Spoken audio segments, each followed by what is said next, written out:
when a mail-order bride was cruelly rejected for her weight. She never expected to catch the eye of one of the city's wealthiest bachelors. But as Sophia and Elliot's unexpected romance blossoms, will her fear of being seen as a gold digger destroy their chance at true love? The Chicago airport buzzed with noise as Sofia Petrova stepped off the plane. Her legs felt wobbly after the long flight from Russia. 28 hours of travel had left dark circles under her eyes, but excitement kept her moving forward. This was it, the start of her new life in America. Sophia paused to check her appearance in a bathroom mirror. Her dark hair was pulled back in a neat bun, and she had applied fresh lipstick. The dress she wore was her nicest one, chosen especially for this moment.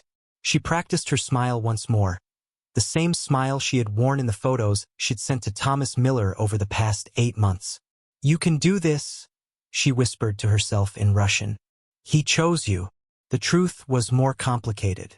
Thomas hadn't exactly chosen her. He had paid an agency to find him a bride. Sophia had signed up with the marriage agency in her hometown of Kazan when her mother's medical bills became too much to handle on her teaching salary. The agency promised a better life in America.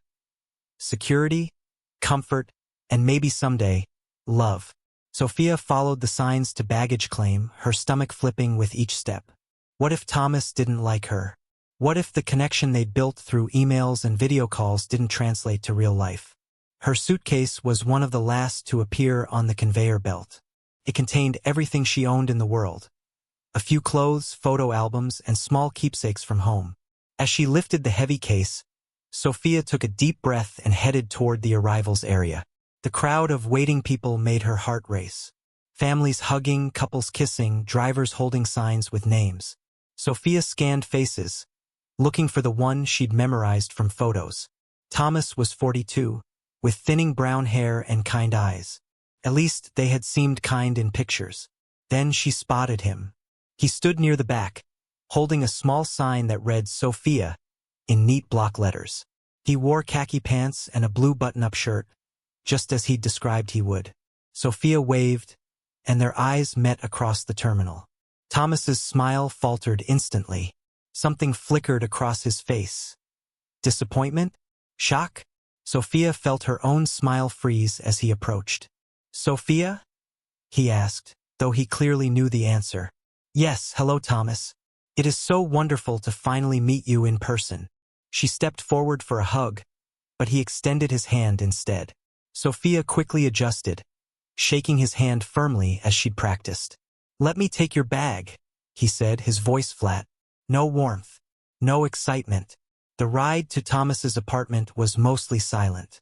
Sophia tried to fill the quiet with observations about America, about the flight, about how happy she was to be here. Thomas responded with short answers, his eyes fixed on the road. "Is something wrong?"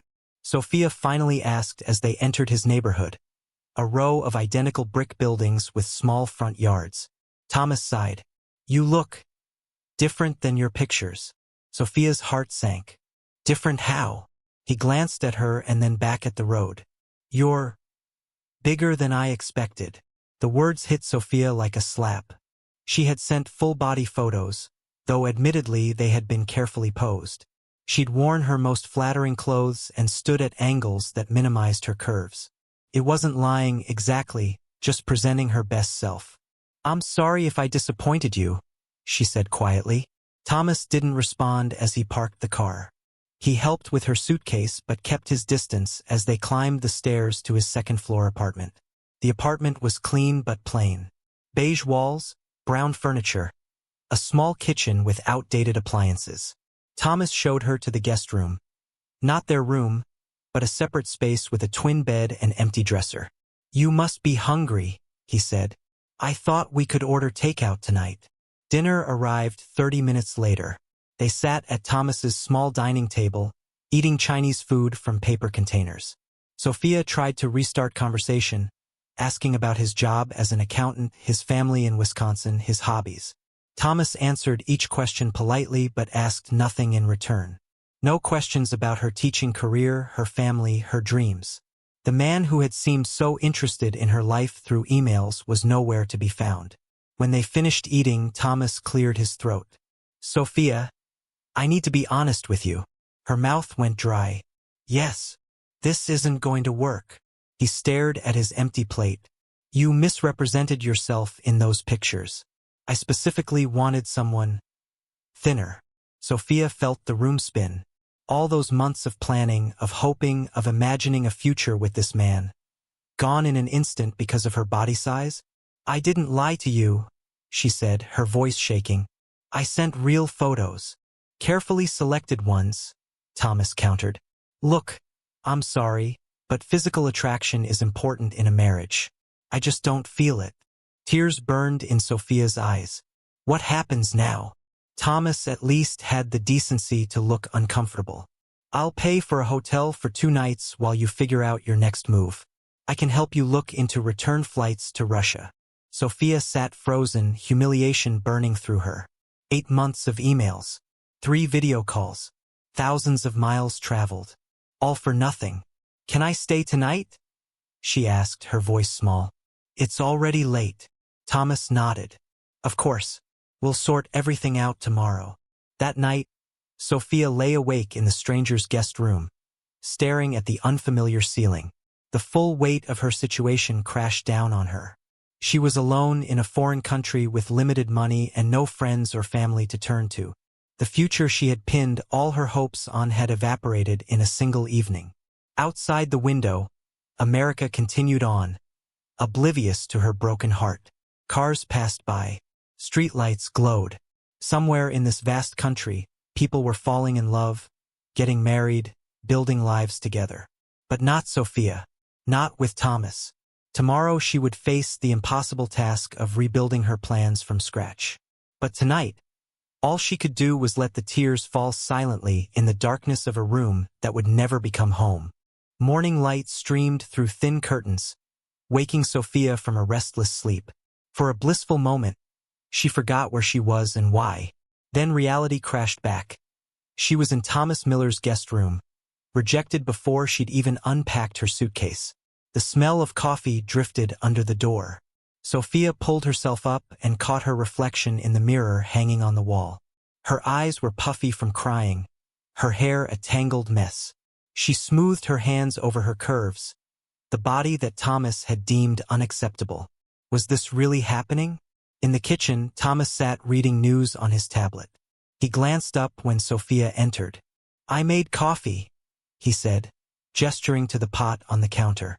Help yourself. Sophia poured a cup with shaking hands.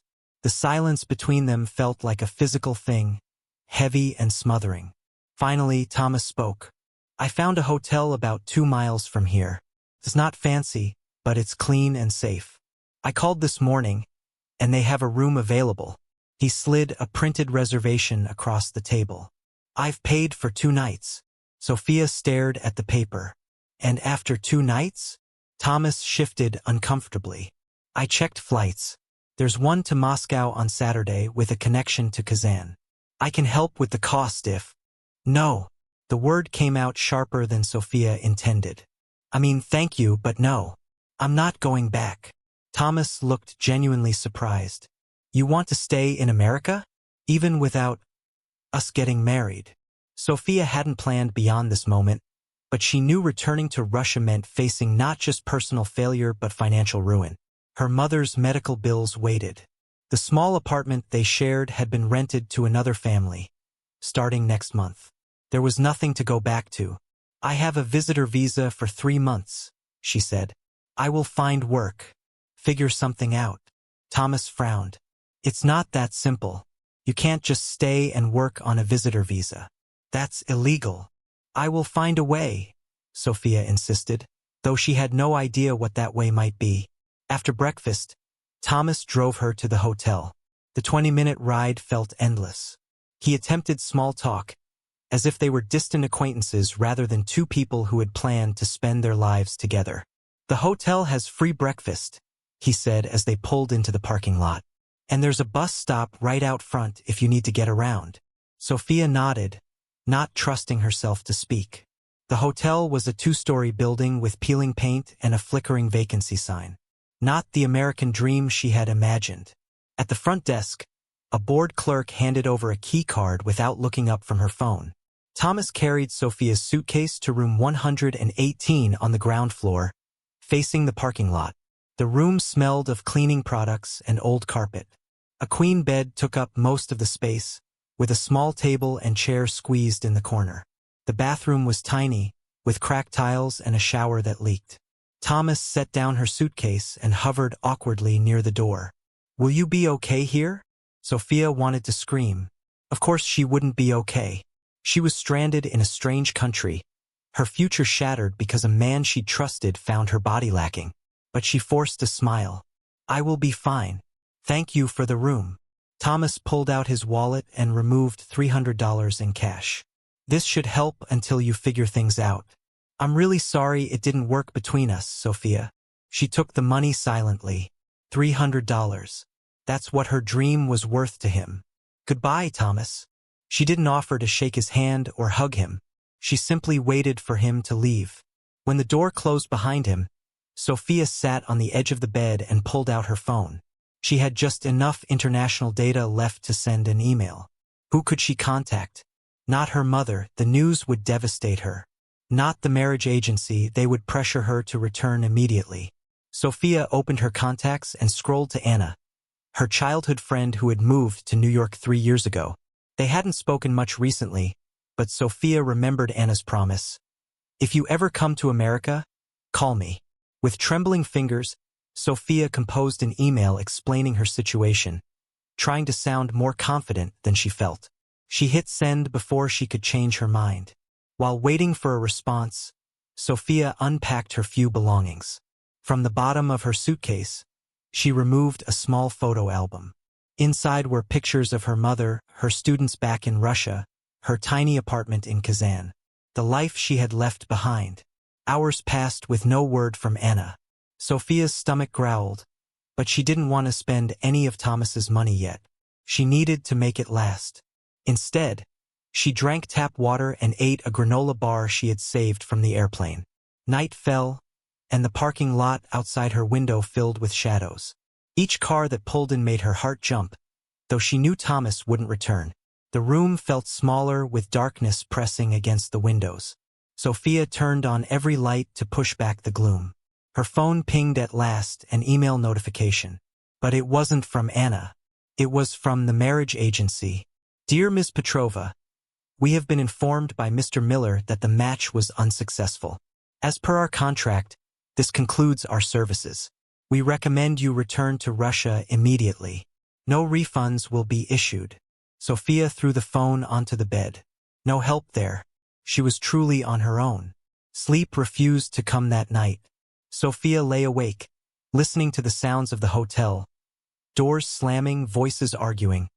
A baby crying somewhere down the hall. America suddenly seemed vast and indifferent. A country that had no place for her. Around midnight, someone tried her door handle. Sophia froze in terror as it rattled against the lock. After a moment, a drunken voice mumbled, "Wrong room," and shuffled away. That was enough to send Sophia into a panic.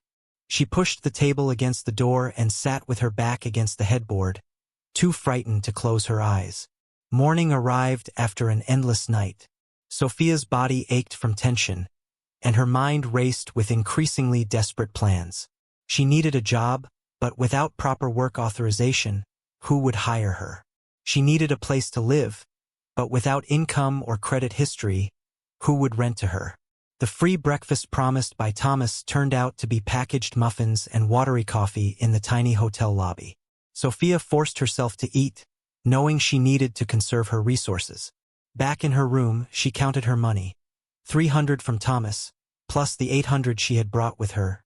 Life savings intended for emergencies. At most, it would last a month in this hotel. She was researching cheap, extended stay options on her phone when a knock at the door made her jump. Sophia approached cautiously, remembering the midnight intruder. "Who is it?" she called, her accent thickening with fear. "Room service," a male voice answered. Sophia frowned. She hadn't ordered anything. Through the peephole, she saw a tall man in an expensive suit holding what appeared to be a covered tray. "I think you have wrong room," she called through the door. "Room 118, right?" the man asked. Against her better judgment, Sophia opened the door a crack, chain still in place. I did not order room service. This hotel doesn't even have room service. The man looked confused, then embarrassed. He was handsome in a conventional way. Dark hair beginning to gray at the temples, clean-shaven, with intelligent eyes that noticed everything, including her tear-stained face. I'm so sorry, he said. I must have the wrong hotel entirely. I was looking for the Westbrook Suites. He paused, studying her face. Are you all right, miss? Something in his kind eyes broke Sophia's careful composure. To her horror, fresh tears spilled down her cheeks. The knock startled Sophia from her misery. Who could possibly be at her door in this strange country where she knew no one? Her cheeks still wet with tears, she peeked through the peephole to see a man in a dark blue suit holding a covered silver tray. Wrong room, Sophia mumbled, cracking the door open just enough to see the stranger's surprised face. The man blinked, looking down at a small paper in his hand. Room 307? I have the steak dinner with... His voice trailed off when he noticed her red, puffy eyes. The stranger's professional smile quickly faded to concern. I'm so sorry. Are you all right? He asked, his voice gentle in a way that made Sophia's carefully held composure crack completely. Fresh tears spilled down her cheeks as she tried to explain. I did not order food. I have no money for fancy dinner. The man's eyebrows drew together. I'm Elliot Chambers, he said, awkwardly balancing the tray while fishing a business card from his pocket. I own the Walker Hotel downtown. This was meant for another guest, but clearly... He paused, seeming to make a decision. Would you like to talk? Sometimes a stranger is easier to talk to than a friend. Something about his kind brown eyes and the lack of pity in them made Sophia step back, opening the door wider.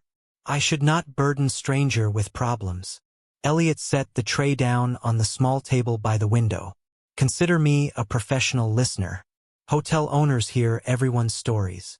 Before Sophia knew what was happening, the whole humiliating tale came pouring out, the months of letters with Thomas, selling her few valuables for the plane ticket, his cold eyes when he saw her at the airport, and the crushing words at dinner. She hadn't meant to tell this stranger everything, but once she started, the words wouldn't stop. He said I tricked him with my pictures, that I am too fat for him to marry, Sophia admitted, shame burning her cheeks. Now I have 2 nights in this hotel before I must... I don't know what. Elliot's face had darkened during her story. That's unconscionable, he said firmly. To bring someone across the world and then abandon them because of something so shallow. Sophia shrugged, trying to appear stronger than she felt. Many men want only certain look. I knew this was risk. Risk or not, it's wrong, Elliot insisted. He studied her for a moment. Do you have any friends or contacts here? Anyone who could help? Sophia shook her head.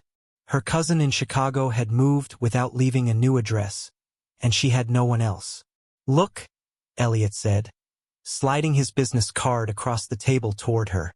The Walker Hotel is short-staffed right now. We need someone at the front desk for the evening shift. It's not glamorous, but it comes with a small staff room and meals. Sophia stared at him, suspicion replacing some of her sadness. Why would you help me? You don't know me. A shadow crossed Elliot's face. My mother came to this country not knowing anyone. Someone helped her when she needed it. He stood, straightening his tie. The offer stands.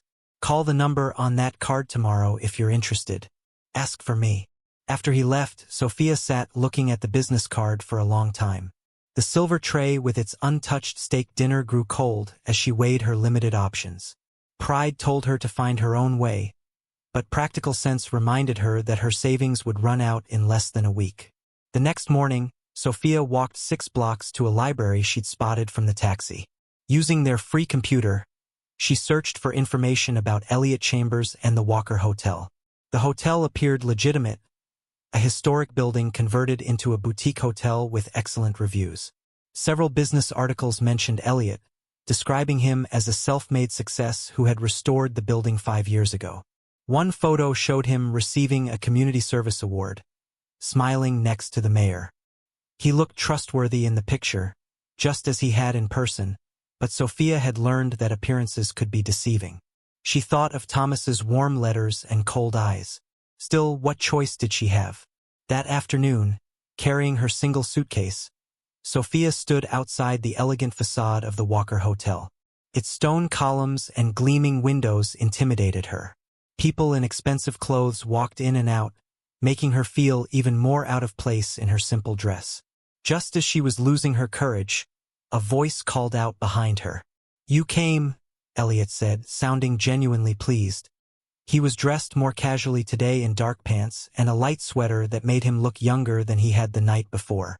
"I am not sure I should accept such offer," Sophia admitted. "It seems too much." Elliot shook his head. "It's not charity if you're working. And frankly, we really do need the help." He gestured toward the door. "Come see the place before you decide." The hotel lobby took Sophia's breath away. Polished marble floors reflected warm lighting from crystal chandeliers. Fresh flowers filled large vases, and comfortable-looking chairs were arranged in conversation groups. "It's beautiful," she whispered. "Thank you," Elliot said, sounding proud. "It was nearly condemned when I bought it.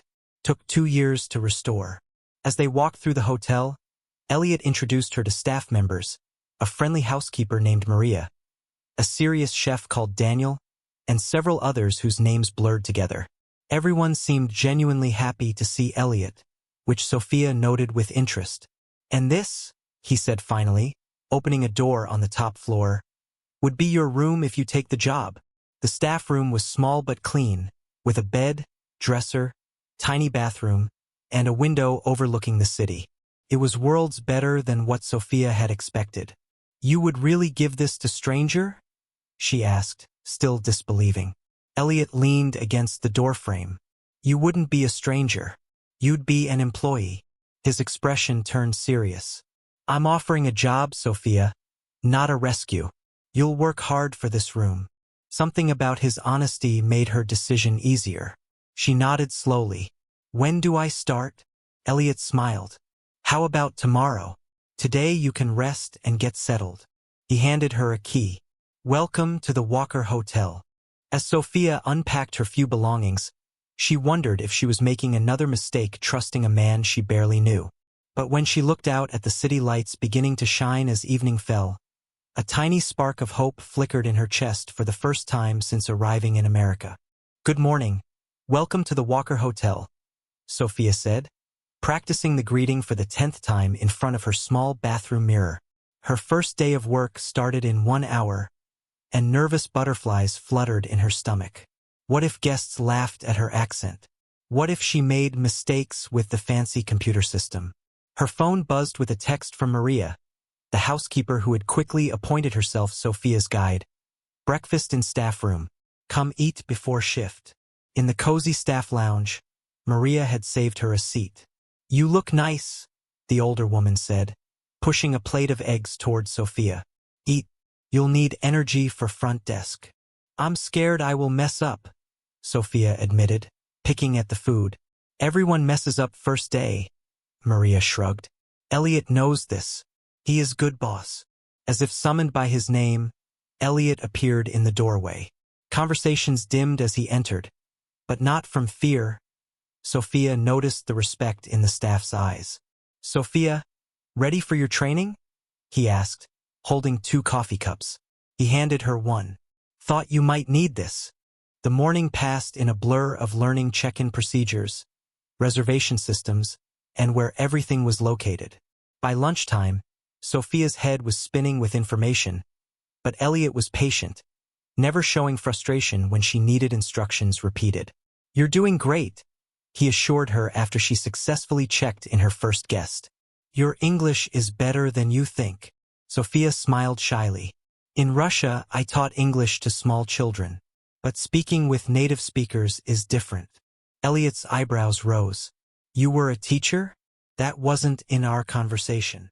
"Many things we did not discuss," Sophia said, suddenly feeling self-conscious under his interested gaze. Before he could respond, the restaurant manager appeared, looking frazzled. "Mr. Chambers, we have a situation." The Petrov party is upset about something. But they're speaking Russian and none of us understand what's wrong. Elliot turned to Sophia. Would you mind helping? Your front desk training can continue after lunch. Sophia followed Elliot to the hotel restaurant, where a table of well-dressed men were arguing loudly in Russian. She immediately recognized the type, new money businessmen who enjoyed flaunting their wealth and making demands. Good afternoon, gentlemen, Elliot said smoothly. I understand there's an issue with your meal? The largest man, wearing an expensive watch that caught the light with every dramatic hand gesture, looked up with annoyance. The food is not authentic Russian as advertised, he complained in heavily accented English. Is American food with Russian names? Sophia stood slightly behind Elliot, trying to be invisible, but the man's eyes found her anyway. Ah, you have Russian girl working here, he said, switching to her native language. Come here, pretty one. Tell your boss our borscht tastes like American garbage. Sophia stepped forward reluctantly. The chef would be happy to adjust the recipe to your preferences, she replied in Russian, keeping her tone professional. The businessman laughed, looking her up and down with inappropriate interest. You are Russian woman, yes? Nice and curvy. Not like skinny American girls with no meat on bones. He reached for her hand. Sit with us. Much better company than hotel work. Sophia felt her cheeks burn with embarrassment as the other men at the table chuckled. Before she could respond, Elliot spoke, in perfect Russian. Sir, that is completely inappropriate. Ms. Petrova is a valued employee, not entertainment. I must ask you to show proper respect or take your business elsewhere. The table fell silent. Sophia stared at Elliot in shock. His Russian was flawless, with barely a trace of accent. The businessman's face darkened with anger and embarrassment. You tricked us by pretending not to understand. I didn't pretend anything, Elliot replied coolly, still in Russian. Now, would you like our chef to adjust your meal? Or would you prefer to dine elsewhere? After a tense moment, the man waved his hand dismissively. Fix the borscht. Add more dill and less garlic. Certainly, Elliot nodded. Sophia, please inform the chef. He switched back to English. Gentlemen, your meal will be complimentary today for the inconvenience. Walking to the kitchen, Sophia felt stunned. You speak Russian? She whispered when they were out of earshot. We'll talk later, Elliot said, his professional smile returning as they passed other guests. The rest of her shift passed in a blur of questions. Why hadn't he mentioned speaking her language? Was that why he had really offered her the job? At 5 o'clock, Sophia's replacement arrived at the front desk. As she gathered her things to leave, Elliot appeared. Dinner in my office? We should talk, he said, his expression unreadable.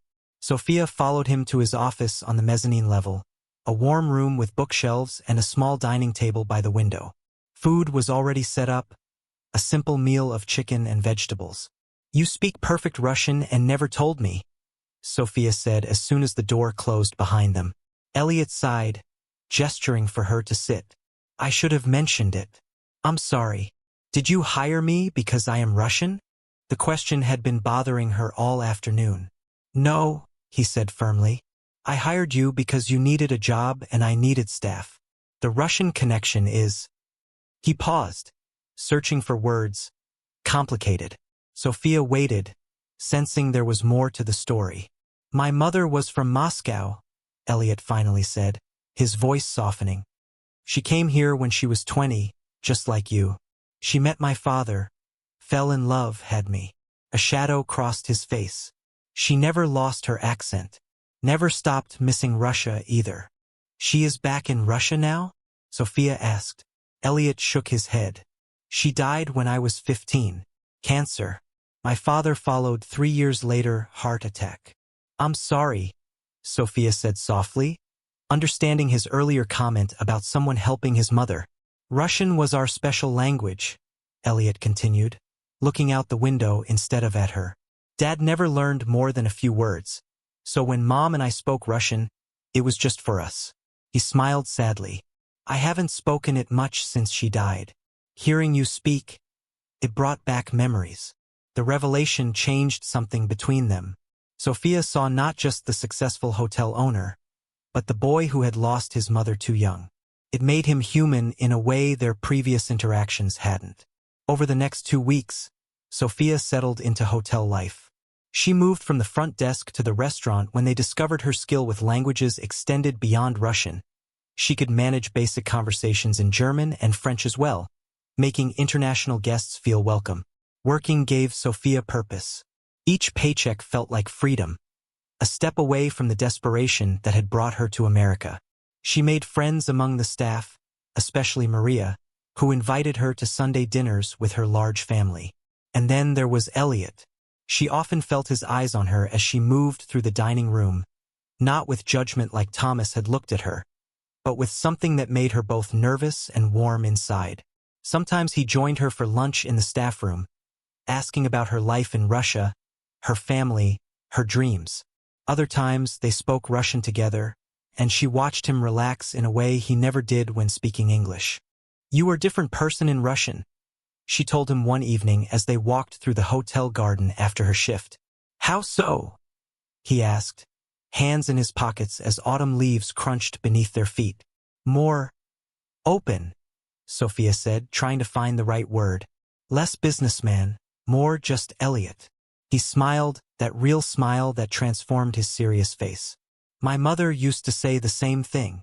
As October turned colder, Sophia realized she felt safer than she had in years. She had her own money, her own space, people who valued her work. But with that safety came worry. Her tourist visa would expire soon, forcing impossible choices. "Have you thought about what you'll do?" Elliot asked one evening after she mentioned the visa problem. Sophia sighed. "I look into student visa, but school is expensive. Work visa needs sponsor." She didn't add that returning to Russia felt impossible now. Her apartment was long gone, her teaching position filled. Elliot was quiet for a long moment before speaking. "The hotel could sponsor you. We genuinely need someone with your language skills." Hope flickered in Sophia's chest, but doubt quickly followed. "Why would you do this for me?" Elliot's expression turned serious. "Because you're valuable to the hotel. And because—" He hesitated, then continued more softly. "Because I've come to care about what happens to you." Sophia looked away, unsure how to respond. Part of her wanted to believe him, but another part remembered Thomas's initial kindness that turned to cruelty. Was Elliot truly different? Or would his interest fade when the novelty of her presence wore off? "I need to think," she said finally. That night, lying in bed, Sophia wondered what her mother would advise. Trust was hard after disappointment. But as she drifted toward sleep, she realized something important. For the first time since arriving in America, she was building a life that belonged to her alone, not defined by any man's approval or rejection. Whatever she decided about Elliot's offer, that truth gave her strength she hadn't possessed before. The words flew across the room like sharp knives. "You speak Russian?" Sophia stood in the doorway of Elliot's office, her face a mix of surprise and something that looked like betrayal. Her hand still gripped the door handle, ready to leave if needed. Elliot looked up from his desk, papers scattered around him like fallen leaves. The evening light made his office glow orange. "I do," he admitted, setting down his pen. "Please, come in." Sophia hesitated. Trust didn't come easy anymore. Not after Thomas. She stepped inside but left the door open. "You heard everything that man said about me today, didn't you?" she asked, her voice barely above a whisper. The memory of the rude Russian businessman who had loudly commented on her peasant figure while she served his table made her cheeks burn again. Elliot nodded slowly. "Every word. That's why I stepped in." Earlier that day, the entire restaurant had fallen silent when Elliot approached the businessman's table and responded in perfect Russian. Nobody understood what he said, but the man's face had turned red, and he'd paid his bill and left without finishing his meal. "My mother was from Moscow," Elliot explained, his fingers tracing the edge of a silver frame on his desk. He turned it around to show Sophia a photo of a beautiful woman with his same green eyes. "I grew up speaking both languages. It was our secret way of talking when I was little." Sophia moved closer, studying the picture. She's beautiful. She was, Elliot said softly. Cancer took her when I was 12. Sophia's eyes met his. I'm sorry. It was a long time ago. He glanced at his watch. Have you eaten? I was about to order dinner. Sophia should have said no, should have kept her distance. But something in his voice, the lonely echo that matched her own, made her stay. Nothing fancy, she warned. He smiled. How about pizza in the staff lounge? Nobody's there this time of night. The staff lounge wasn't much. Just a small room with a worn couch, a round table with 4 chairs, and a tiny kitchen area. But with the city lights twinkling through the window and the smell of fresh pizza, it felt cozy. So, Elliot said, handing Sophia a paper plate with a slice. Tell me something about yourself that isn't in your employee file. Sophia took a small bite, thinking. I used to dance, she finally said. Not professionally, but in my village I was known for it. Folk dancing. Really? I can't dance at all, Elliot laughed. 2 left feet. I could teach you sometime, Sophia offered, then immediately regretted it. She was getting too comfortable too fast. But Elliot's face lit up. I'd like that. The conversation flowed easier than Sophia expected. She learned that despite owning 3 hotels, Elliot still made his own breakfast every morning, always oatmeal with fresh berries, and that he collected old maps. My father traveled a lot, he explained. He'd bring me back maps from wherever he went. Where is your father now? Sophia asked. Elliot's smile faded. Car accident, 3 years after my mother died. My grandmother raised me after that. The revelation hung in the air between them. Sophia put down her pizza. My father left when I was 8, she said quietly. Just walked out one day. My mother worked 3 jobs to keep us fed. Elliot didn't offer empty words of sympathy. Instead, he simply nodded. We're both members of the same sad club then. Sophia appreciated that he didn't pity her. It made me strong, she said. It shouldn't have had to, he replied. The weeks that followed changed something in Sophia. The hotel began to feel less like a temporary shelter and more like a place she belonged. Her English improved rapidly as she practiced with guests. Some of the regular customers started to ask for her section specifically.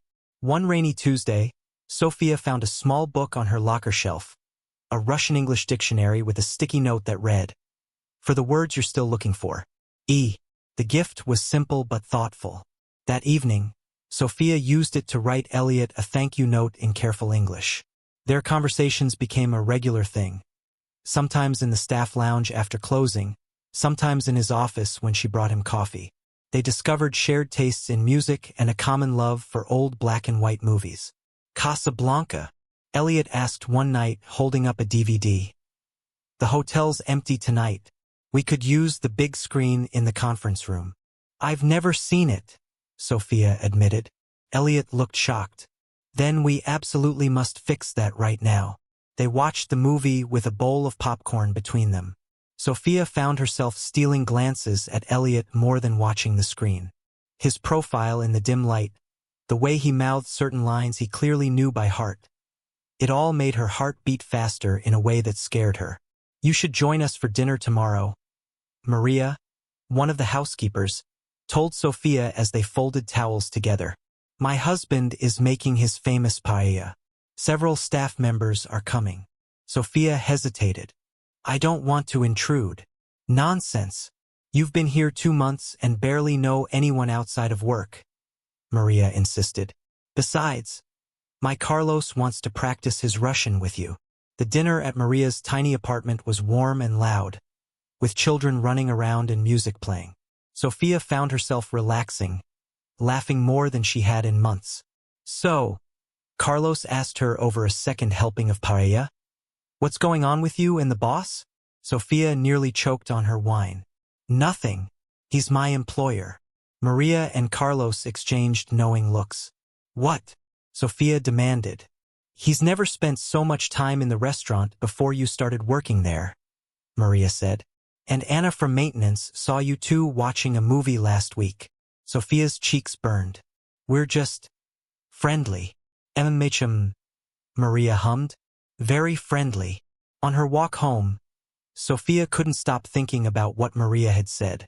Was there something more to Elliot's kindness? And more troubling, was she beginning to hope there was? The next morning, a delivery arrived at the hotel addressed to Sophia. A beautiful houseplant with tiny white flowers. Secret admirer?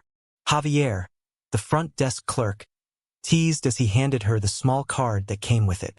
The note read, "This is a stephanotis. My mother grew these on our balcony in winter. They're stubborn. They bloom even when transplanted far from home. Reminded me of you. E." Sophia tucked the card into her pocket, her heart fluttering. That afternoon, during her break, she found herself walking to a small bookstore she'd spotted a few blocks from the hotel. She browsed until she found what she was looking for. A book of maps from around the world. She used nearly half her week's pay to buy it. When she gave it to Elliot that evening, his surprise was genuine. "What's this for?" "For being kind," she said simply. "For making me feel welcome." He opened the book carefully, his fingers tracing the colorful maps inside. "This is—" "Thank you, Sophia." The way he said her name made her stomach flip. Not everyone at the hotel was happy about their growing friendship. Sophia overheard whispers in the break room. "She's smart. I'll give her that," said a voice she recognized as Veronica, one of the receptionists. "Gets hired as a waitress and 2 months later has the boss wrapped around her finger." "Gold diggers come in all shapes," another voice agreed. Sophia froze outside the door, her lunch bag clutched in her hand. The words stung worse than she wanted to admit. She avoided Elliot for the next few days, making excuses about being busy whenever he sought her out. She took extra shifts, volunteered to stay late cleaning. Anything to keep distance between them. But Elliot noticed. Of course he did. "Have I done something wrong?" he asked, catching her as she was leaving one night. Sophia couldn't meet his eyes. "No, I've just been tired." "Sophia," he said softly, "please talk to me." The concern in his voice nearly broke her. "People are talking," she finally said. "About us. About me." Understanding dawned on his face. "Ah, they think I'm using you," she continued, the words rushing out now. "That I'm trying to catch you because you're rich." Elliot was quiet for a long moment. "And what do you think?" The question caught her off guard. "What? What do you think about us?" he asked again.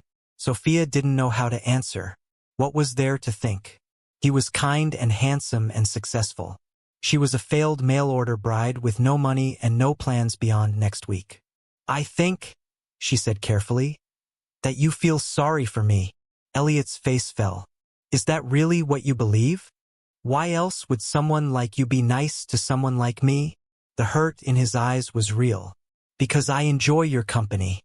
Because you're interesting and strong and honest. Because when I talk to you, I don't feel like Elliot Chambers, hotel owner. I'm just Elliot, the boy who misses his mother's cooking, who works too much, who feels seen for the first time in years." Sophia wanted desperately to believe him, but Thomas's rejection still haunted her. "I'm not your charity case," she said firmly, "and I'm not your exotic pet from a foreign country."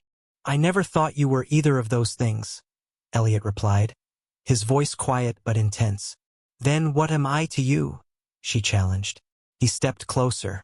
"You're Sophia, just Sophia, and that's more than enough." Her heart raced, but fear kept her rooted in place. "I need to go." Elliot didn't try to stop her as she walked away. The next day, Sophia was surprised to find an envelope with her name on it in her locker. Inside was information about English classes at the community college, along with an application for a scholarship program for immigrants. "He asked me to give you this," Maria said, appearing beside her. "Said you might not take it from him directly." Sophia stared at the papers. "Did he pay for this?" "No," Maria assured her. "It's a government program. He just got you the information." Later, when Sophia thanked him awkwardly in the hallway, Elliot simply nodded. "Your English is already excellent, but formal education looks better on visa applications." The mention of her visa made Sophia's stomach drop. She had less than 3 months left before she'd have to leave. "I've been saving," she told him, "for a lawyer to help with my situation." "That's smart," he approved. "If you need recommendations, let me know. I know several good immigration attorneys." His distance hurt more than Sophia expected. She missed their talks, their shared jokes. The walls she'd put up to protect herself now felt like a prison. 2 weeks later, Sophia's life changed again. The hotel was hosting a charity gala, and they were short-staffed. "Can you fill in?" Javier asked desperately. One of the servers called in sick. Sophia agreed, even though it meant working alongside Elliot all evening. He'd be hosting important guests, and she'd be carrying trays. A clear reminder of the difference in their worlds. She wore the black uniform all the servers wore, her hair pulled back neatly. As guests in expensive clothes and jewels filled the ballroom, Sophia kept her head down and did her job. "You look nice," Elliot said quietly as she passed him with a tray of champagne. He was handsome in his tuxedo, his hair neatly combed, his green eyes bright under the chandeliers. "Thank you," she replied politely, then moved on to the next guest. The evening was going smoothly until Sophia heard a familiar voice that made her blood freeze. Thomas. He was standing near the bar with a thin blonde woman on his arm, laughing loudly. He hadn't seen Sophia yet, but it was only a matter of time in the crowded room. Sophia ducked into the kitchen, her hands shaking so badly she had to set down her tray. "Are you okay?" Maria asked, noticing her pale face. "He's here," Sophia whispered. "The man who rejected me when I first came to America." Maria's eyes widened. "Your mail-order fiancé?" Sophia nodded miserably. "With a new girlfriend." "Oh, honey," Maria said sympathetically. "Do you want to switch to kitchen duty? I can take the floor." Sophia was tempted, so tempted, to hide. But something in her refused to be ashamed. "No," she decided. "I won't hide." When she returned to the ballroom, her chin held high, Thomas spotted her almost immediately. His eyes widened in recognition, then narrowed as he whispered something to the woman beside him. They both looked at Sophia and laughed. The humiliation burned through her all over again. Sophia continued serving, her movements mechanical, avoiding their section of the room when possible. But later, as she was clearing empty glasses, Thomas approached her. "Well, look who it is," he said, his voice slightly slurred from drinking. "Still in America, I see." Sophia didn't answer, just continued collecting glasses. "I'm surprised they hired you for something like this," he continued. "Don't you think she's a bit too round for such a fancy event, Melissa?" He directed this to his date, who giggled on cue. Sophia felt her face flame, but before she could respond, a hand touched her elbow gently. "Is everything all right here?" Elliot asked, his voice pleasant but his eyes cold as they assessed Thomas. "Just catching up with an old friend," Thomas replied, extending his hand. "Thomas Miller. My company donated to your charity tonight." Elliot ignored the offered hand. "Sophia, would you mind helping me with something for a moment?" Grateful for the escape, Sophia nodded. As they walked away, Elliot leaned close. "Who is that man?" "Thomas," she said quietly. "The one who brought me to America and then rejected me." Understanding dawned on Elliot's face, followed by anger. "The mail-order fiancé?" Sophia nodded, embarrassed. Elliot's jaw tightened. "Wait here." "Elliot, don't." But he was already walking back toward Thomas. Sophia couldn't hear what Elliot said, but she saw Thomas's face change from smug to shocked to angry. The blonde woman looked uncomfortable. After a brief exchange, a security guard appeared and escorted Thomas and his date toward the exit. When Elliot returned to Sophia's side, his expression was calm again. "He won't bother you anymore." "What did you say to him?" Sophia asked. A small smile played at Elliot's lips. "I simply informed him that my hotel has a strict policy against harassing staff members, and that his company's donation would be returned in full." Sophia stared at him in disbelief.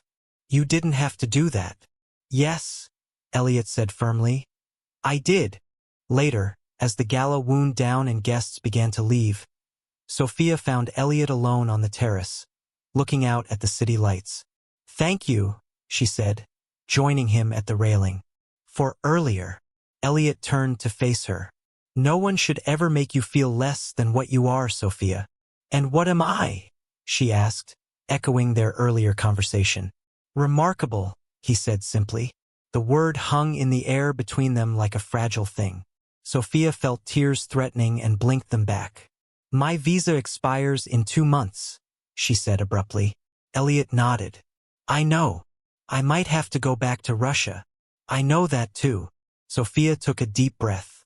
"You could help me stay, couldn't you? With your connections, your money." Elliot's expression was careful. "I could try." "Why would you do that for me?" "Because I care about you," he said quietly. Sophia looked away. "As a friend? As a charity case?" "No." His voice was firm. "As someone I'm falling in love with." The words hung between them, changing everything. Sophia's heart hammered in her chest. "You can't love me," she whispered. "Why not?" "Because people like you don't love people like me," she said, the words bitter on her tongue. Elliot stepped closer. "What does that mean exactly?" "People like me. Rich people. Successful people. People with options. And people like you? Desperate people. Poor people. People with no options." Elliot shook his head. "Is that really how you see yourself? Is that how you think I see you?" Sophia couldn't answer. The truth was, she didn't know anymore. "You could marry me," Elliot said suddenly. Sophia's head snapped up. "What?" "You could marry me," he repeated. "It would solve your immigration problem." The offer struck Sophia like a physical blow. "You want to marry me so I can stay in the country?" "Not just that," Elliot said quickly, raising his hands as he saw her expression. "Not like that. A practical arrangement, separate rooms. At least until you know me better. Until you trust that my feelings are real." Sophia took a step back. Marriage. Again. Another man offering to solve her problems with a ring. But this was Elliot. Kind, thoughtful Elliot who had never asked for anything in return for his help. "I need to think," she said, her voice strained. Elliot nodded. "Of course. Take all the time you need." As Sophia turned to leave, her mind spinning, she overheard 2 staff members talking just inside the terrace doors. "Poor Elliot," one said to the other. "Falling for another woman who just wants his money." "Another?" the second voice asked. "You didn't know about his ex-fiancée? Cleaned out his bank account and disappeared 2 days before the wedding." The words hit Sophia like a punch to the stomach. Was that what people thought of her?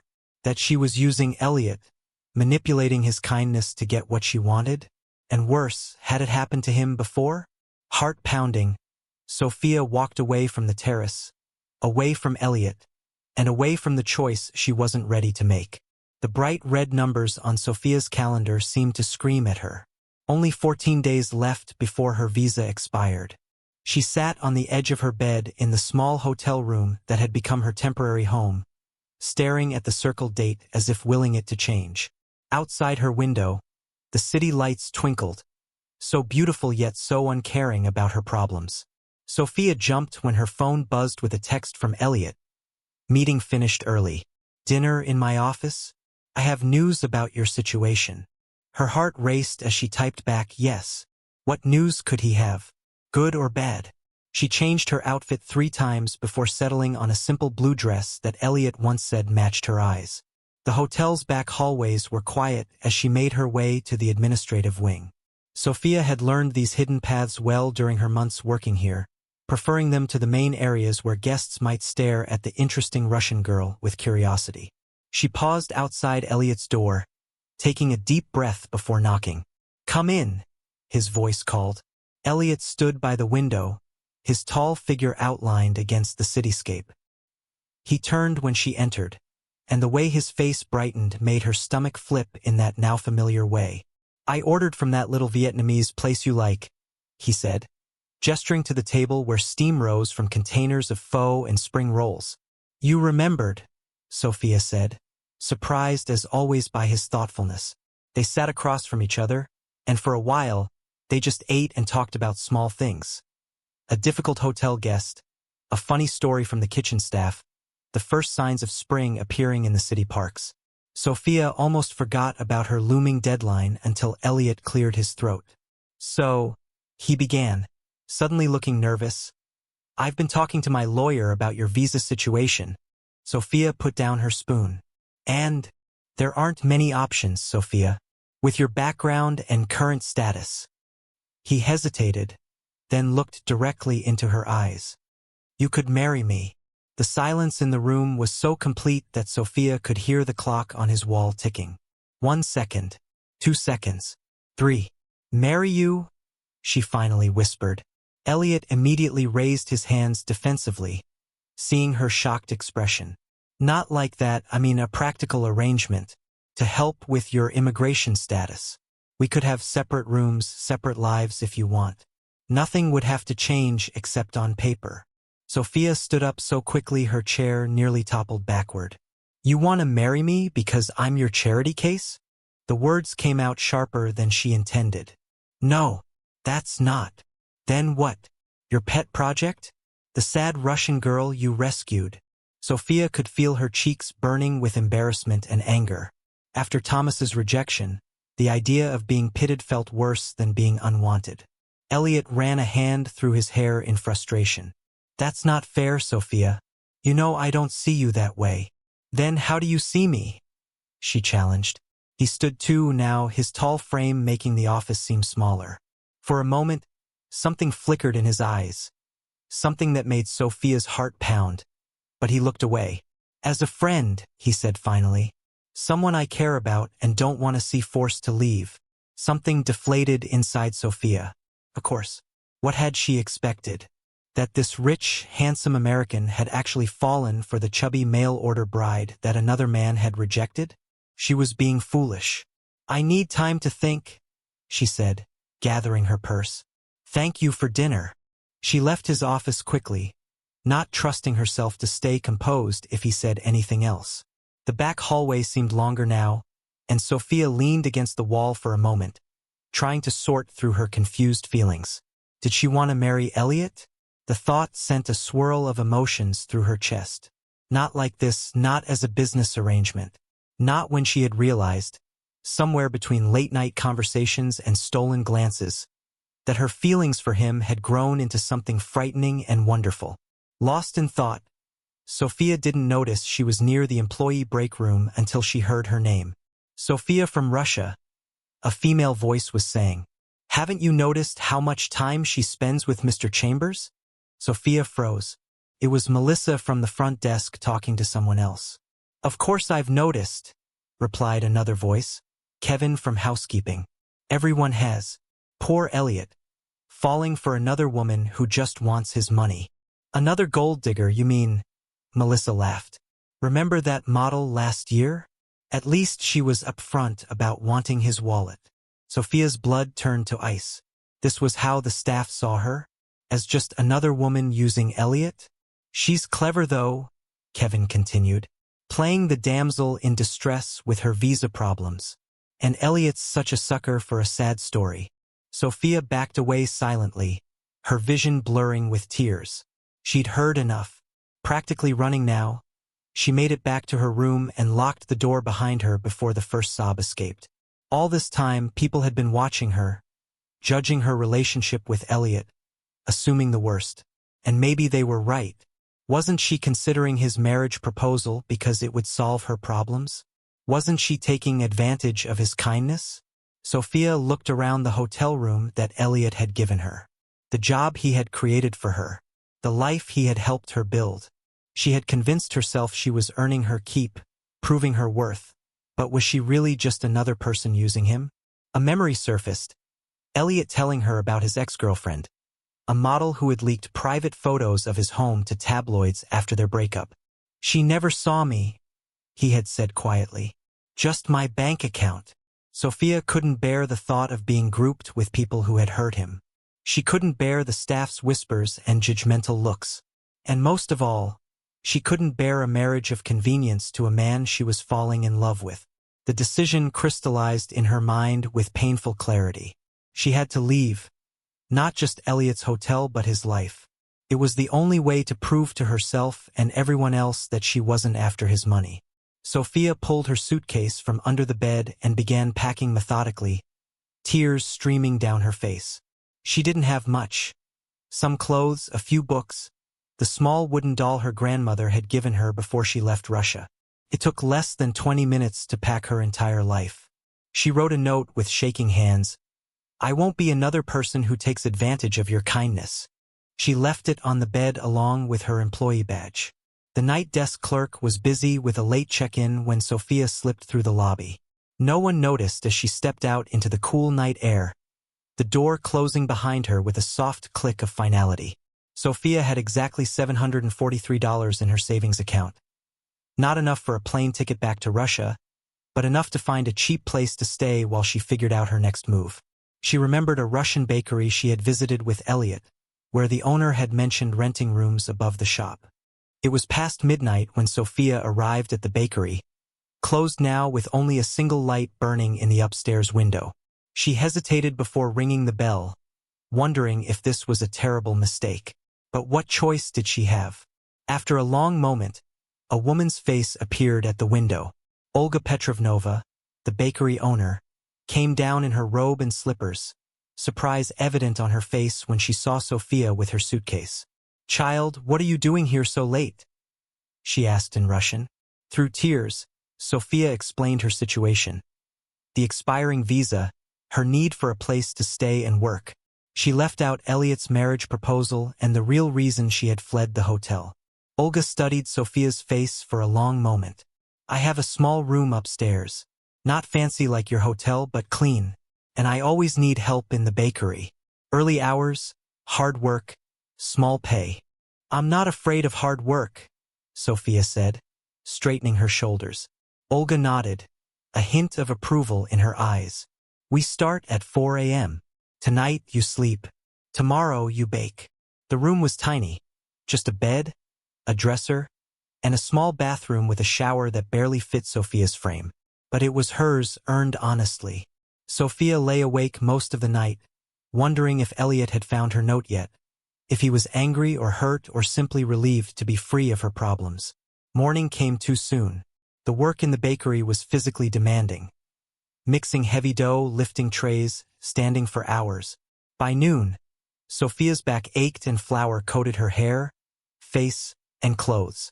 But there was satisfaction in seeing the golden loaves emerge from the oven, in hearing customers' appreciation, in earning every dollar of her small wage. Days passed in a blur of work. Sophia moved mechanically through her tasks, trying not to think about Elliot or the hotel or her visa deadline that was now just a week away. Olga didn't ask questions, but sometimes Sophia caught the older woman watching her with knowing eyes.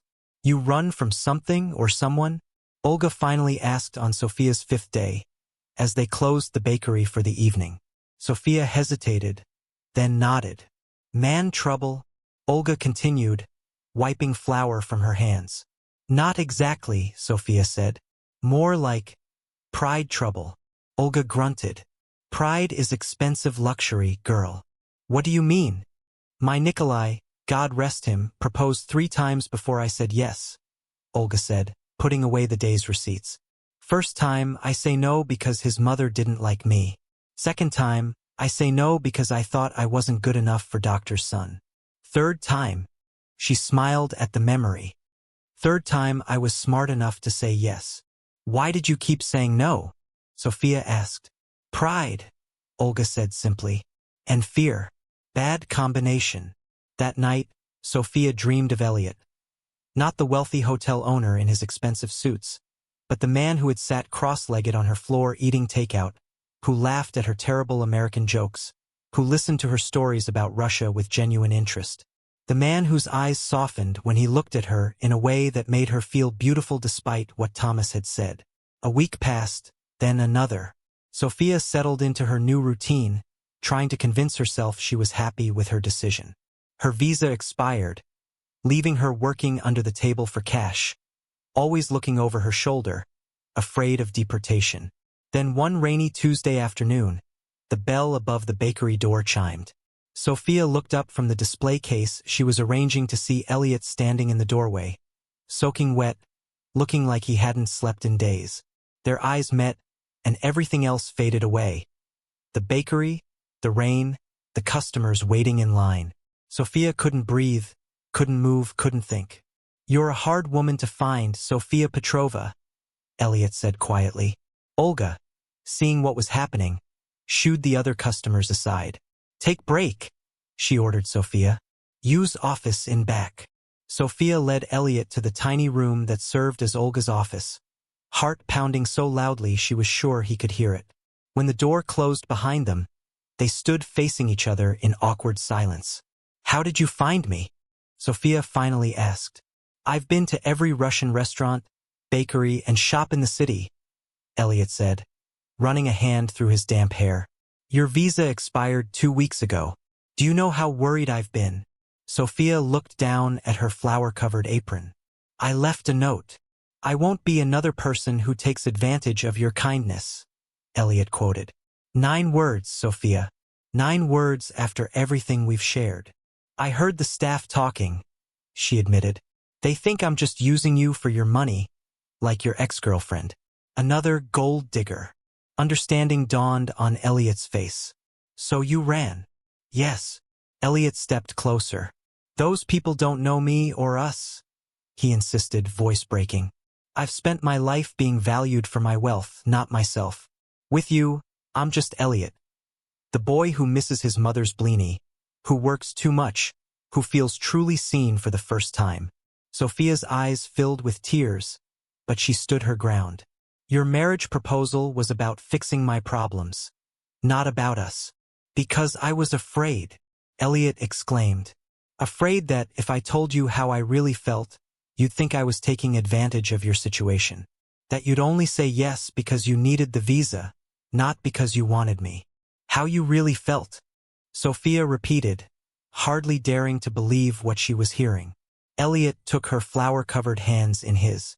"Sophia, your worth isn't measured by Thomas's shallow judgment or my bank account.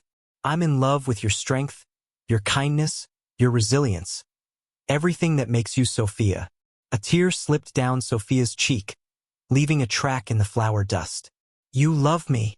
So much it scares me," he admitted. "I didn't plan it, didn't expect it. But somewhere between our late-night talks and watching you build a new life with such courage, I fell completely in love with you." Sophia's heart felt like it might burst. "But my visa, I'm here illegally now." "We'll figure it out," Elliot promised. "Not with a fake marriage, but together properly. And if we can't, then I'll follow you back to Russia if I have to." "You would do that? Leave everything?" "Buildings and businesses don't matter, Sophia.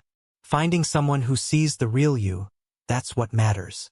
He cupped her face gently. "Come back with me. Not to the hotel, you can keep working here if you want, keep your independence.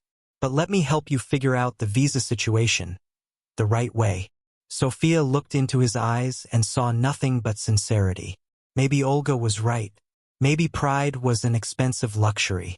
And maybe, just maybe, it was time to allow herself to be loved. "On one condition," she said. "Anything. No more seeing me as someone who needs rescuing. We're equals or nothing." Elliot smiled, relief washing over his features. "Deal." Behind them, the office door cracked open, and Olga peeked in. "You two fixed things yet?" "Customers waiting." Sophia and Elliot looked at each other and burst out laughing, the tension finally broken. "Yes," Sophia said, not taking her eyes off Elliot. "I think we're getting there." "Good," Olga declared, closing the door again. "Love more important than bread." But only little bit. Still holding hands, they stood together in the tiny flower-dusted office, the beginning of something real taking shape between them. Something not based on transactions or rescue, but on seeing and accepting each other exactly as they were. The note fluttered to the floor as Elliot's hands began to shake. "I won't be another person who takes advantage of your kindness." Sophia's handwriting blurred before his eyes. She was gone. Really gone. The hotel room she'd lived in for the past 3 months looked empty, as if she'd never been there at all. Her few belongings had vanished, leaving behind only the faint scent of her rose perfume. "Sir." The housekeeper hovered in the doorway. "Should I clean the room now?" Elliot couldn't answer. His throat felt too tight. Where would Sophia go? How would she survive without help? The questions hammered in his mind as he stumbled out of the room and down the hallway to the elevator. In his office, Elliot slammed the door shut. He threw his jacket across the room, knocking over a plant. Dirt spilled onto the expensive carpet, but he didn't care. Nothing mattered except finding Sophia. His phone buzzed. Maybe it was her? He grabbed it eagerly, but it was only his assistant with a message about tomorrow's meeting with investors. Elliot texted back that all meetings were canceled until further notice. Rain pounded against the windows as Elliot paced back and forth. His mind raced through possibilities. Where would someone with little money and few connections go in a strange city? Who might help a Russian immigrant with nowhere to stay? He froze mid-step. The answer hit him like a lightning bolt. Mrs. Petrov, the old woman who ran the Russian bakery downtown, had taken a liking to Sophia. They'd spoken together in rapid Russian whenever Sophia visited the shop to buy the black bread she missed from home. Elliot grabbed his keys and raced out of the hotel, not bothering with an umbrella. The rain soaked him as he ran to his car. Traffic crawled through the downtown streets, made worse by the downpour. Elliot drummed his fingers on the steering wheel, fighting the urge to honk at every red light. The small bakery glowed warmly against the gray afternoon. A bell jingled as Elliot pushed open the door, sending drops of water flying from his wet clothes. The sweet smell of baked goods filled the air. Mrs. Petrov stood behind the counter, her white hair pulled back in a tight bun. Her eyes narrowed when she saw him. "You are the hotel man," she said, her accent thick. "The one who makes Sophia cry." "I need to find her," Elliot said. "Please, it's important." Mrs. Petrov crossed her arms. "Why should I help you? So you can hurt her more?" "I would never hurt her on purpose," Elliot insisted. "There's been a misunderstanding. She thinks I offered her help because I pity her, but that's not true." "Then why?" Mrs. Petrov asked, studying his face closely. Elliot took a deep breath. "Because I love her."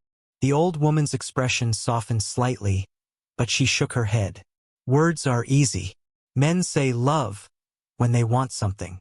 I don't want anything from Sophia except the chance to talk to her," Elliot said. He ran a hand through his wet hair. "She left because she overheard some staff gossiping. They said terrible things, that she was only interested in my money. But I know that's not true. Sophia is the most honest person I've ever met." Mrs. Petrov wiped her hands on her apron, thinking. Finally, she sighed. "I shouldn't tell you this, but Sophia is working for me now. She's living in the apartment upstairs." Hope surged through Elliot's chest. "Is she here now?" "No. She delivers pastries to our customers on Tuesdays. She won't be back until dinner time." Elliot checked his watch. For hours to wait. "May I stay?" Mrs. Petrov hesitated, then nodded. "You can help in the kitchen. If you truly care for Sophia, you won't mind getting your hands dirty."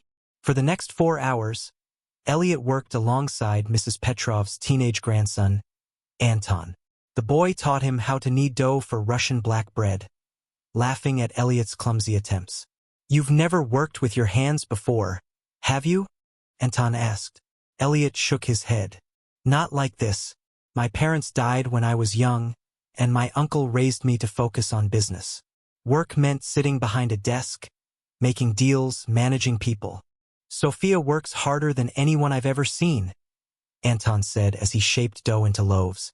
"Grandmother offered her the apartment because she stayed late every night cleaning, even after working all day. She doesn't complain, not even once." Pride and sadness mixed in Elliot's chest. That sounded exactly like Sophia. Determined, hardworking, never asking for special treatment. The bell jingled at the front of the shop, and Elliot's heart jumped.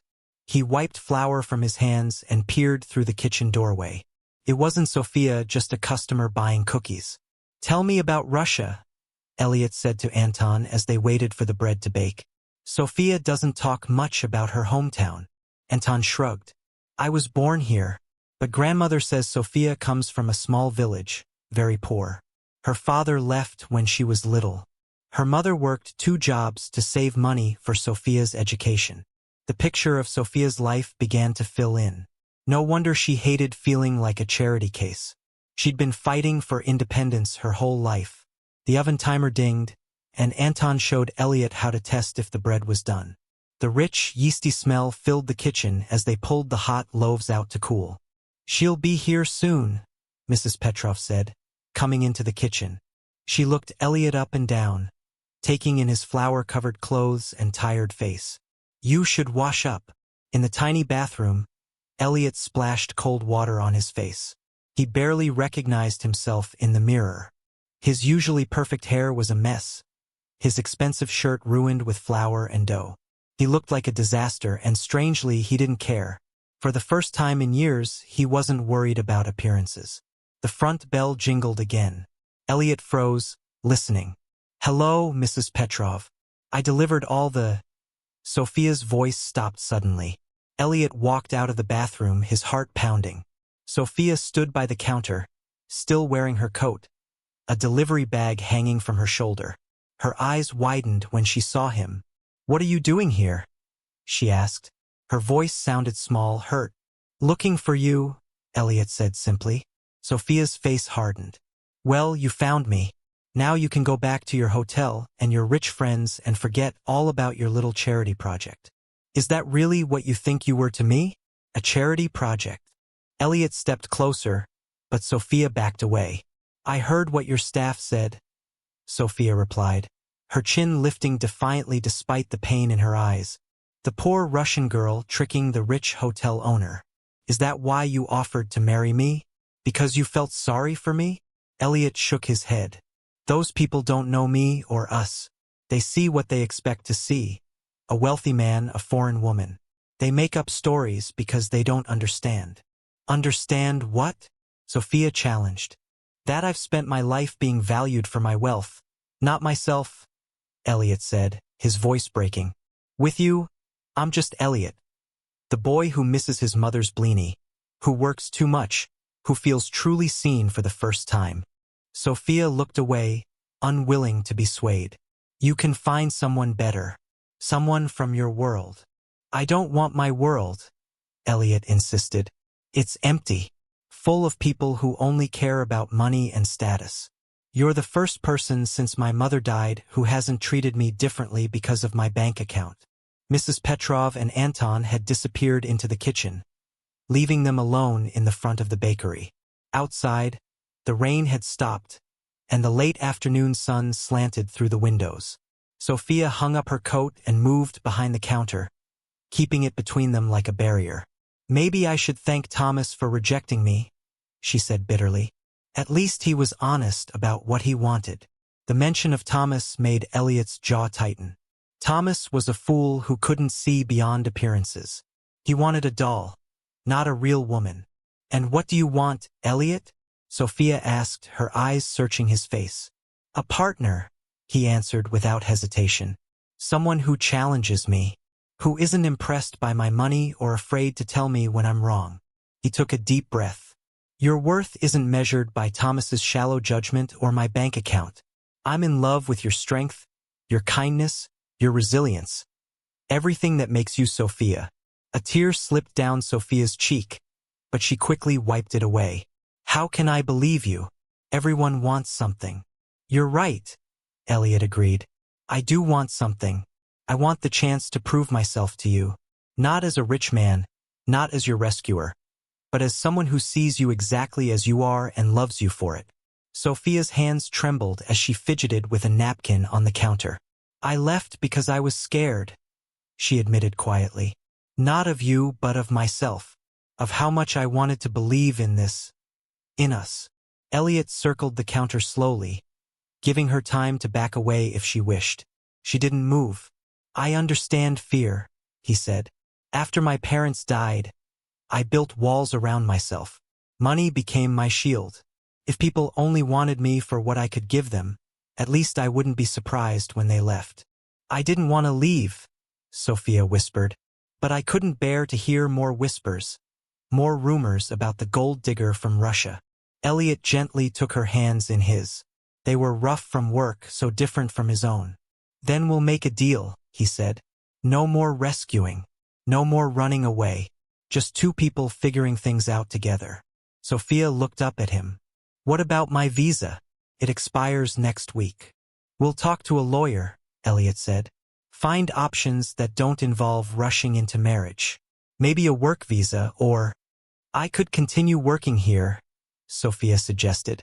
Mrs. Petrov says she needs help managing the accounts. With my economics degree, I could do that. Elliot smiled, hope blooming in his chest. See? You don't need me to solve your problems. But I might want you in my life anyway, Sophia said, a small smile finally appearing on her lips. If you can be patient. If we can start over, not as a rich man and a desperate immigrant, but as Elliot and Sophia. I'd like that, Elliot said. He hesitated, then asked, May I kiss you? Not because I'm offering anything or expecting anything in return. Just because I've wanted to for weeks. Sophia nodded, and Elliot leaned down, pressing his lips gently against hers. It wasn't a dramatic movie kiss, but something better, honest, tentative, the beginning of something real. From the kitchen doorway, Mrs. Petrov watched with a knowing smile. Anton, she called, bring the special tea. We have something to celebrate. Anton emerged with a tray of tea and slices of the bread Elliot had helped bake earlier. It's not perfect, Elliot warned as Sophia took a piece. First time I've ever made bread. Sophia took a bite and smiled. It's a little lopsided, a little too much salt, but good for a first try. Her eyes met his. Things don't have to be perfect to be worth trying. They sat at the small table by the window as the bakery closed for the day. Outside, people hurried past, unaware of the fragile new beginning taking shape inside. Elliot and Sophia sipped their tea, talking about simple things. Their favorite books, childhood memories, dreams they'd set aside. Will you come back to the hotel? Elliot asked eventually. Not to your old job. You could do whatever work interests you. Or nothing at all if you prefer. Sophia shook her head. I'm staying here for now. I need to stand on my own feet. Though disappointment flickered through him, Elliot nodded. I understand. But, Sophia added, reaching across the table to touch his hand, you could visit. Take me to dinner sometimes. Show me your favorite places in the city. Like normal people dating? Elliot asked with a smile. Yes, Sophia said. Normal people getting to know each other. No visa deadlines, no rescue plans, no mail order arrangements. Just us. As they stood to leave, Sophia suddenly laughed. A bright, free sound Elliot had rarely heard from her. What's funny? He asked. Look at you, she said, gesturing to his flour-covered clothes. The great Elliot Chambers, covered in flour and dough. What would your business partners say? Elliot grinned. They wouldn't recognize me. Maybe that's a good thing. At the door, they paused. The moment felt important, a dividing line between before and after. I'll call you tomorrow? Elliot asked. Sophia nodded. I'd like that. He leaned down to kiss her once more, brief but full of promise. Then he stepped back, giving her the space she needed. Some distances couldn't be crossed in a single day, no matter how much love pulled them together. But for the first time, Elliot believed they had time to build something lasting, something true. As he walked to his car, Elliot realized he'd forgotten his jacket at the bakery. Through the window, he could see Sophia picking it up, holding it for a moment before carefully hanging it on a hook near the door.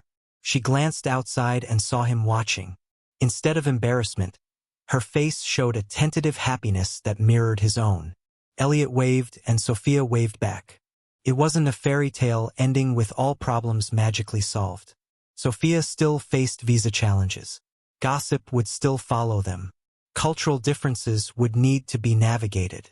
But in that moment, with the setting sun painting the street in gold, Elliot felt something he hadn't experienced in years. Not the lonely security of wealth, but the risky, wonderful hope of real connection. Tomorrow would come with its own challenges. For tonight, it was enough to know that Sophia would be there, waiting for his call, giving them both a second chance at finding love on equal terms. Sophia's hands shook as she peeked through the curtains at the small garden filled with flowers. Today wasn't just any day, it was her wedding day. But not the wedding she once thought she'd have. "Are you sure this dress looks okay?" Sophia asked, turning to face Maria, the kind baker who had given her a job and become her closest friend. Maria smiled, tears in her eyes. "You look beautiful. Not like a bride who's being bought, but like a woman who's choosing love." 6 months had passed since that rainy night when Elliot had found her at the Russian bakery. 6 months of rebuilding trust, taking small steps, and learning what real love looked like. Sophia touched the simple white dress she'd chosen. No big puffy gown or fancy jewels. Just a clean, elegant dress that made her feel like herself. The woman Elliot had fallen in love with not for being thin or curvy, but for being Sophia. "He's waiting," Maria said softly, "and you should see how nervous he looks."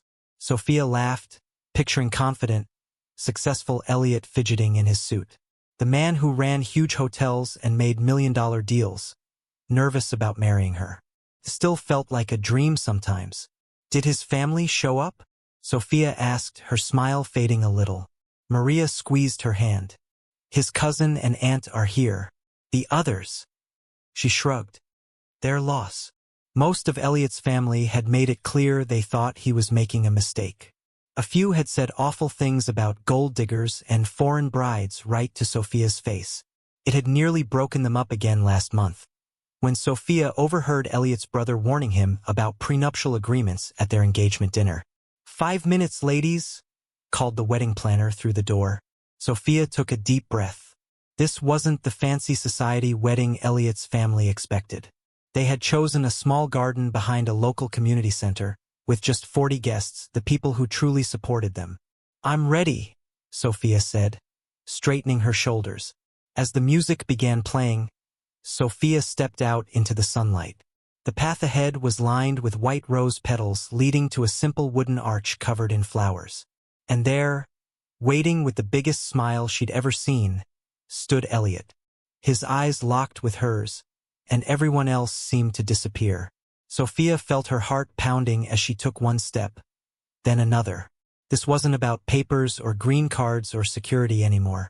This was about choosing to build a life with someone who saw her, really saw her. "You're breathtaking," Elliot whispered when she reached him, his voice cracking with emotion. The officiant smiled at them both. "Friends and family, we're gathered here today not to witness a transaction or arrangement, but a true partnership built on mutual respect and love." Sophia squeezed Elliot's hands, remembering how different this was from what she'd expected when she first flew to America. She had come prepared to be a good wife to Thomas, to cook and clean and be grateful for the opportunity. She never imagined finding someone who would see her as an equal. "Marriage isn't easy," the officiant continued. "It takes work every day. Elliot and Sophia know this better than most. Their path to each other wasn't smooth or simple. They faced judgment, misunderstanding, and doubt from others and from themselves." Sophia glanced at the small crowd. Maria was dabbing her eyes. Next to her sat Igor, the grumpy old Russian man who ran the bakery and had become like a father to her. On Elliot's side, his assistant Diane was beaming, along with a handful of hotel staff who had cheered them on from the beginning. There were empty seats, 2 spaces where Thomas might have sat if he'd been a better man, where Elliot's disapproving parents would have been, where Sophia's own family would have stood if they could have afforded to travel from Russia. "Elliot has prepared his own vows," the officiant said, nodding to him. Elliot pulled a crumpled paper from his pocket, then seemed to change his mind. He stuffed it back and looked directly into Sophia's eyes. "Sophia, when you first came to my hotel, you were hurt but not broken. You were afraid but still brave. I watched you rebuild your life piece by piece, standing on your own 2 feet. You never asked for rescue." His voice grew stronger. "That's when I knew you were different from anyone I'd ever met. You didn't want my money or my status. Some days you barely wanted my help." A ripple of gentle laughter moved through the guests. "I promise to remember that you don't need me to complete your story. You've written your own. but I want to be the person who stands beside you as you keep writing it. I promise to listen when you speak Russian when you're angry, even though you think I don't understand the bad words." More laughter, and Sophia felt tears streaming down her face. "I promise to respect your independence while offering my support. I promise to defend you against anyone who tries to judge what they don't understand about us. And I promise to love every part of you, your strength, your stubbornness, your incredible heart, and yes, your beautiful curves that some fool was too blind to appreciate." Sophia was crying freely now, but they were happy tears. The officiant handed her a tissue. "Sophia, would you like to share your vows?" the officiant asked gently. Sophia nodded, taking a moment to find her voice. "Elliot, when I came to America, I thought I was coming for security, maybe someday comfort. I didn't dare hope for love." She took a shaky breath. "When Thomas rejected me, I felt worthless, like I was only valuable if I looked a certain way. You showed me that wasn't true, not by telling me, but by how you treated me." She squeezed his hands tighter. "I promise to always be honest with you, even when it's hard. I promise to build our life together as partners, not as savior and saved. I promise to keep making you try new Russian foods, even the ones you pretend to like but secretly feed to the dog when I'm not looking." Elliot laughed, caught in the act. "And I promise," Sophia continued, her voice growing stronger, "to never let other people's opinions change how I feel about us. Not your family, not old-fashioned ideas about where I come from or what I want. Because what I want is you, not the hotel owner or the rich businessman, but the man who speaks Russian with a terrible accent and burns toast every morning." As they exchanged rings, Sophia felt a sense of peace she hadn't known was possible. The simple gold bands weren't flashy or expensive.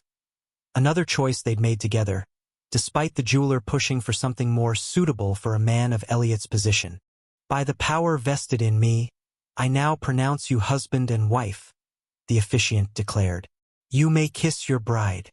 Elliot leaned forward, gently cupping Sophia's face in his hands. The kiss was sweet and full of promise. When they turned to face their cheering friends, Sophia felt not like a mail-order bride or a charity case, but like a woman who had found her place in the world. The small reception was held in the garden too, with tables set up beneath strands of twinkling lights. No fancy ballroom or expensive caterers. Instead, Maria and Igor had prepared a feast that blended American and Russian dishes. The vodka flowed freely, and soon even the most serious guests were laughing and dancing. "May I have this dance, Mrs. Chambers?" Elliot asked with an exaggerated bow, holding out his hand. Sophia rolled her eyes but couldn't stop smiling. "That sounds so strange." "Good strange or bad strange?" he asked as he pulled her close. "Just different," she said. "I'm still me. Sophia Petrova Chambers now, not just Chambers. I wouldn't want you any other way," he whispered, spinning her slowly across the makeshift dance floor. Later, as the night grew cooler and guests started saying their goodbyes, Sophia found herself standing alone for a moment, watching Elliot chat with Igor. The old baker was probably giving him warnings about how to treat her right, judging from Elliot's serious nodding. "He really loves you," said a voice beside her. Sophia turned to see Diane, Elliot's assistant. "I know," Sophia said, still amazed by the fact. "I've worked for him for 7 years," Diane continued. "Seen him date socialites and models. Never seen him look at anyone the way he looks at you." Sophia blushed. "Thank you for being his friend. And for not judging me when I first came to the hotel." Diane waved her hand dismissively. "I judge people by how they treat the housekeeping staff. You were always kind. Those socialites? Not so much." As the party wound down, Sophia and Elliot found themselves sitting on a bench beneath an old oak tree, a little apart from the remaining guests. "No regrets?" Elliot asked quietly. Sophia thought about the long path that had brought her here. The fear when she first applied to the bride agency. The hope when Thomas started writing to her. The devastating rejection. The hard work at the hotel and later the bakery. The fights with Elliot about money and independence. The slow building of trust. "Not one," she said honestly. Even the bad parts brought me here. Elliot slipped his arm around her shoulders. I have a surprise for you. Sophia groaned. Please tell me you didn't buy something expensive. He laughed. Well, that depends on your definition of expensive. But it's not jewelry or a car or anything like that. He pulled an envelope from his jacket pocket and handed it to her. Sophia opened it cautiously, then gasped. Inside were 3 airplane tickets to Moscow, dated for 2 weeks from now. Your mother and sister couldn't come to us, so I thought we'd go to them, Elliot explained. For a proper Russian wedding celebration too, if you want. Sophia's hands trembled as she stared at the tickets. She hadn't seen her family in nearly 2 years. Phone calls and video chats weren't the same as hugs and sharing meals together. How did you know? She whispered. You talk in your sleep sometimes in Russian, usually about your mom's cooking. He smiled softly. Is it okay? I didn't want to decide for you, but I thought. Sophia cut him off with a kiss. It's perfect, she said when they finally broke apart. Thank you for understanding what really matters to me. As they walked back to join their friends for the last dance of the night, Sophia thought about the journey ahead. Marriage wouldn't be perfect. They would still fight about money sometimes, still navigate cultural differences, still face judgment from others. Elliot's family might never fully accept her. Her own dreams of opening a small business might clash with his established career. But they would face it together as equals. Not as a mail-order bride and her buyer. Not as a rich man and his charity project. Just as Sophia and Elliot, 2 people who had found each other in the most unexpected way and chosen to build something real.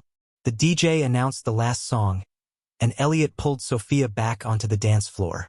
As they swayed together under the stars, surrounded by the people who truly mattered, Sophia finally let go of the last of her doubts. Ready for our next chapter? Elliot murmured against her hair. Sophia nodded, holding him close. More than ready. After everything, this wasn't an ending at all. It was just the beginning of their real story. One they would write together, one day at a time.